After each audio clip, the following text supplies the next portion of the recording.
He thought he was their father. 18 years of love, sweat, and sacrifice until one phone call shattered everything. Mark's world burned to ashes when he learned his 3 sons weren't his. And the betrayal cut deeper than a knife. His wife and his best friend had lied to him from the start.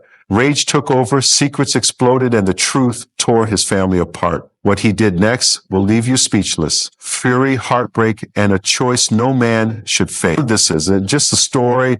It's a gut punch you won't see coming. Don't forget to like, share, and subscribe. Mark had been married to Lisa for 18 years. They had 3 sons together. Jake, who was 17, Ethan, who was 15, and little Noah, who was 10. Mark worked hard every day as a mechanic, coming home with grease on his hands and a tired smile on his face. He loved his boys more than anything. He coached Jake's soccer team when he was younger, taught Ethan how to fix a car engine, and spent hours building Lego sets with Noah. Lisa always said he was the best dad, and Mark believed her. He thought his life was perfect until that one day when everything fell apart. It started with a phone call.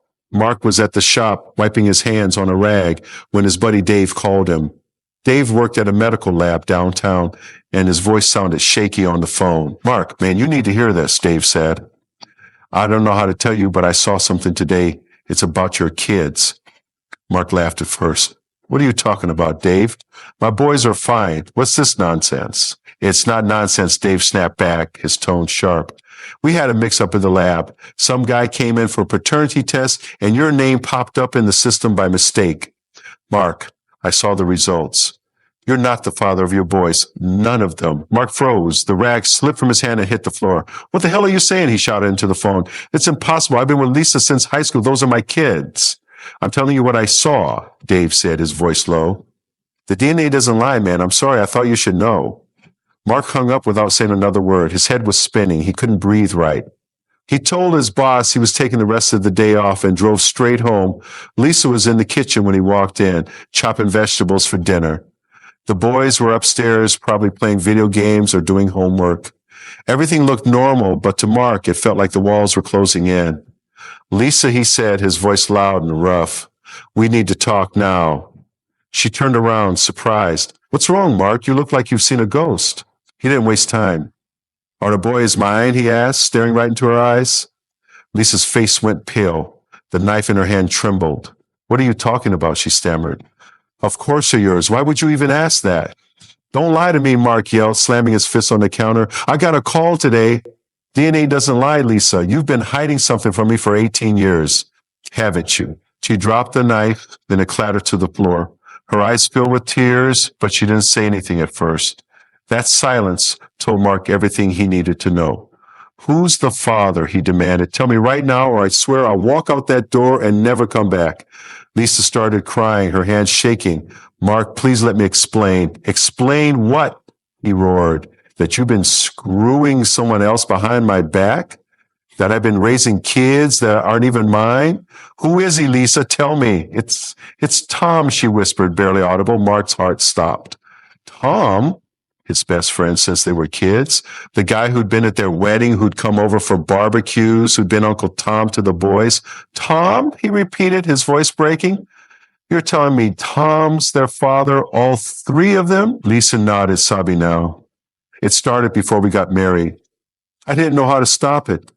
I love you, Mark, I swear. But Tom and I, it just happened. And then I got pregnant with Jake, and I didn't know what to do. I thought if I married you, it would all work out." "Work out," Mark shouted. "You lied to me for 18 years. You let me think those boys were mine. Did they know? Does Tom know?" "No," she said quickly. "The boys don't know. Tom does, but he promised he'd never tell. He didn't want to ruin what we had." Mark laughed, but it wasn't a happy sound. It was bitter, angry. "What we had? You mean the fake life you built on top of your dirty little secret? I'm done, Lisa. I'm done with you." He stormed out of the kitchen and grabbed his keys. Lisa ran after him, begging. "Mark, please don't go. We can fix this. The boys need you." "They're not my boys," he yelled, turning to face her. "You made sure of that. You and Tom can rot in hell for all I care." He got in his truck and drove off, tires screeching. He didn't know where he was going at first, but then it hit him. Tom. He needed to see Tom. He needed answers. He drove straight to Tom's house, his hands gripping the steering wheel so tight his knuckles turned white. Tom lived alone a few miles out of town. When Mark pulled up, he saw Tom's car in the driveway. Good. He was home. Mark didn't even knock. He kicked the door open and stormed inside. Tom was in the living room watching TV, a beer in his hand. He jumped up when he saw Mark, his eyes wide. "What? Mark, what the hell?" Tom started, but he didn't get to finish. Mark grabbed him by the shirt and slammed him against the wall. "You bastard," he shouted. "You slept with my wife. You got her pregnant 3 times. And you let me raise your kids like a fool." Tom's face went white. "Mark, I can explain." Mark screamed, shaking him. "You've been laughing at me behind my back for years. You're their father, Tom, Jake, Ethan, Noah. They're yours. How could you do this to me?" Tom tried to push him off, but Mark was stronger. "It wasn't like that," Tom yelled back. "I didn't mean for it to happen. Lisa and I, it was a mistake. But then she chose you, man. She married you. I stayed out of it." "You stayed out of it," Mark said, his voice dripping with rage. "You let me live a lie. You came to my house, ate my food, played with my kids, your kids, and you didn't say a damn word. You're a coward, Tom." "I didn't want to hurt you," Tom shouted, finally shoving Mark off him. "I thought it was better this way.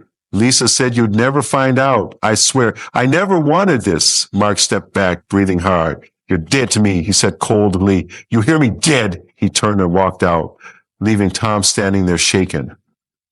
Mark got back in his truck and drove to a bar. He needed a drink, something strong to drown out the pain. He sat there for hours, replaying everything in his head. His whole life was a lie. The boys he'd raised, the family he built, it was all fake. He didn't know who he was anymore. Around midnight, his phone started buzzing. It was Lisa calling over and over. He ignored it at first, but then a text came through. "Mark, please come home. Jake knows. He heard us fighting. He's freaking out." Mark's stomach dropped. Jake? His oldest. The kid he taught to ride a bike, the one he'd cheered for at every game, not his kid. But still, the thought of Jake hurting made Mark's chest ache. He paid his tab and drove back home, his mind a mess. When he walked in, Jake was sitting on the couch, his face red and wet with tears. Lisa was next to him, trying to talk, but Jake wasn't listening. Ethan and Noah were upstairs, probably asleep, oblivious to the chaos. "Dad?" Jake said when he saw Mark, his voice cracking. "Is it true?" Mom said, "She said you're not my real dad. Is that true?" Mark's throat tightened. He wanted to lie, to say it wasn't true, to keep things the way they were, but he couldn't. "Yeah, Jake," he said quietly, "it's true. I just found out today. Your mom and Tom, they've been lying to me, to all of us." Jake stood up furious. "So what, you're just going to leave us? You're not my dad, so you don't care anymore?" "Jake, that's not it," Mark said, stepping closer. "I raised you. I love you. That doesn't just go away. But I don't know what to do right now. I'm pissed off and I'm hurt and I don't even know who I am anymore." "You're my dad," Jake yelled, tears streaming down his face. "I don't care what some stupid test says. You're the one who's been here, not him." Lisa tried to cut in. "Jake, honey, we'll figure this out." "Shut up, Mom." Jake snapped, turning on her. "This is your fault. You lied to everybody. I hate you." He ran upstairs, slamming his door. Mark looked at Lisa, who was crying again. "You did this," he said, his voice low and hard. "You broke this family, not me." Over the next few days, things got worse. Jake stopped talking to Lisa altogether. Ethan found out when he overheard Jake yelling about it, and he confronted Mark one morning in the garage. "Is it true, Dad?" Ethan asked, his voice shaking. Jake said, "You're not our real dad. What's going on?" Mark sighed, setting down his wrench. "Yeah, Ethan, it's true. Your mom and Tom, they're the ones who made you. I didn't know until a few days ago." Ethan stared at him, his fist clenched. "So what? You're just going to ditch us now?" "You're the only dad I've ever had." "I'm not ditching you," Mark said, his voice firm. "I'm trying to figure this out. I'm mad as hell at your mom and Tom, but you boys, you're still mine, even if the blood says different." Ethan nodded, but he didn't say anything else. He just walked away, leaving Mark alone with his thoughts. Noah was the last to find out. He came downstairs one night, holding his favorite Lego spaceship, looking confused. "Dad, why is everybody yelling all the time?" Noah asked, his big eyes staring up at Mark. Mark knelt down to his level. It's complicated, buddy, he said. Your mom and I, we've got some problems, but I'm still your dad, okay? That's not changing. Noah hugged him tight. Okay, Dad, I love you. I love you too, Mark said, holding back tears. But the truth was, Mark didn't know how to keep going. He couldn't look at Lisa without feeling sick. He moved into the guest room, barely speaking to her. She kept trying to apologize, but he didn't want to hear it. One night, she cornered him in the kitchen. Mark, we need to talk about this, she said, her voice desperate. I know I messed up. I know I hurt you, but we can't just fall apart like this. The boys need us. The boys need a mother who does lie to them, Mark shot back. You think I can just forgive you? You slept with my best friend and passed his kids off as mine. How do you expect me to live with that? I don't know, Lisa cried, but I'm begging you, Mark. Don't leave us. I'll do anything to fix this. There's no fixing this, he said coldly. You broke it beyond repair. A week later, Mark made a decision. He couldn't stay in that house anymore. He packed a bag and told the boys he was moving out for a while. Jake got angry again, shouting at him. You're running away, Jake yelled. You said you wouldn't ditch us, and now you're leaving. I'm not running, Mark said, trying to stay calm. I just need space, Jake. I can't be here with your mom right now, but I'm not leaving you, boys. I'll still see you, I promise. Ethan didn't say much, just nodded. Noah cried and clung to his leg, begging him not to go. It broke Mark's heart, but he knew he had to do it. He rented a small apartment across town and started sleeping there. Still went to work, still paid the bills, but he wasn't living with Lisa anymore. Then came the day he did something no one expected. Mark showed up at Tom's house again, but this time he wasn't there to fight.